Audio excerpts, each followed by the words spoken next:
নমস্কাৰ ধুনীয়া ৰিলছ আপোনালোকৰ বাবে এইকেইখন হৈছে পিয়ৰ কটনৰ চিংগল শাড়ী যিহেতু গৰম বহুত হৈছে সেইকাৰণে আপোনালোকে ঘৰতে ব্যৱহাৰ কৰিব পাৰিব পিয়ৰ কটনৰ চিংগল শাড়ী এইখন খুব ধুনীয়া হ'ব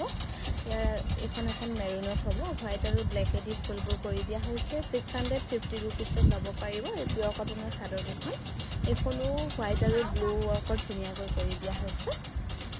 এইখনো পিয়ৰ কটনৰে হ'ব এইখনো ল'ব পাৰিব 650 ৰুপিছত ধুনীয়াকৈ ল'ব পাৰিব এই পিয়ৰ কটনৰ চিংগল চাদৰকেইখন ভাল লাগিলে স্ক্ৰীনশ্বট লৈ আমাৰ 9678284538 নম্বৰত যোগাযোগ কৰিবলৈ নাপাহৰিব ইয়াত কিন্তু প্ৰত্যেকখন চাদৰতে ছাইড পটিও আছে আমি কিন্তু ছাইড পটিখিনি লগাই নিদিওঁ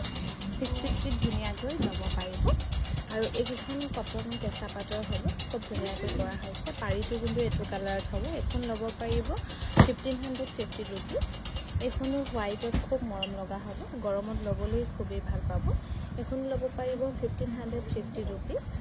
এইখন মেৰুন আৰু ব্লু কালাৰত মিনা কৰি ধুনীয়াকৈ বনাই দিয়া হৈছে পাৰীটো এইটো কালাৰ হ'ব 1550 ৰুপিছত ধুনীয়াকৈ ল'ব পাৰিব এইখনো খুবেই ধুনীয়া হ'ব পাৰীটো গ্ৰীণ কালাৰ ধুনীয়াকৈ বনাই দিয়া হৈছে 1550 ৰুপিছত ল'ব পাৰিব